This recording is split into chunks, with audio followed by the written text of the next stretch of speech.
नमस्ते। आज हम पढ़ेंगे क्रिया। क्रिया के अंदर पढ़ेंगे सकर्मक क्रिया, अकर्मक क्रिया।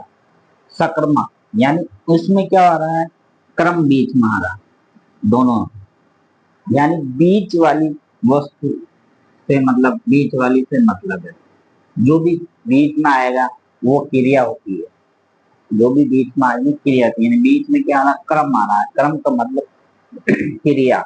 क्रिया यानी कोई बीच में आता है वाक्य, उसे हम क्रिया कहते हैं। अब जैसे, अब सकर्मक, सकर्मक सकर्मक का मतलब है कोई भी वस्तु, आप नोट करना, कोई भी वस्तु है ना, खराब हो रही है या बीच में आ रही है या कम हो रही हो,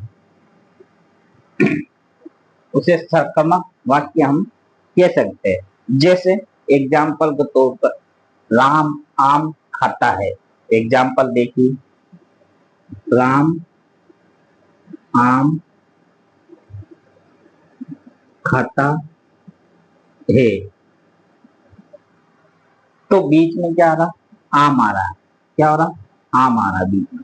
तो आम क्या हो रहा, खराब हो रहा या खत्म हो रहा है, तो क्या हो रहा, ये सकर्मक हो सकते हैं, यानी सकर्मक वाक्य। इसी तरह से दूसरा एग्जाम्पल देखिए, मोहन दूध पीता है। मोहन दूध पीता है, तो इसमें दूध आ रहा है, दूध क्या हो रहा है, पी रहा है, तो खराब हो रहा है या खत्म हो रहा है, तो ये क्या हो गया, सकर्मक वाक्य। समझ में आया सकर्मक के एग्जाम्पल, समझ में आया सकर्मक के एग्जाम्पल, समझ गए आप। कोई भी एग्जाम्पल में पूछा जाएगा तो आप कर लो।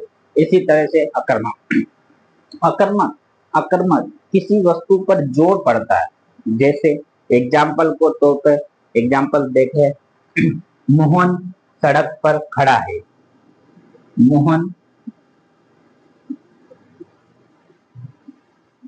सड़क पर खड़ा है, क्या है, खड़ा है। मोहन सड़क पर खड़ा है, तो किसको जोर आ रहा है, मोहन को आ रहा है। किसको जोर आ रहा है, मोहन को आ रहा है। तो दबाव किसको, यानी वो व्यक्ति खड़ा है, वहां पर जोर आ रहा है उसको, यानी ये खड़ा है मोहन, मोहन सड़क पर खड़ा है। तो ये क्या हो गया वाक्य, अकर्मक वाक्य हो गया। इसी तरह से एग्जाम्पल, एक और दूसरा एग्जाम्पल, पक्षी उड़ता है। पक्षी उड़ता या उड़ रहा है, यानी पक्षी उड़ रहा है, यानी उड़ता है या उड़ रहा है, तो यानी इसको, पक्षी को जोर आ रहा है उड़ने में, किसको आ रहा है, पक्षी को आ रहा है।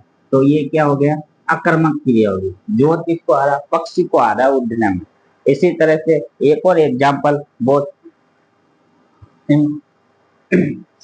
कुत्ता सड़क पर खड़ा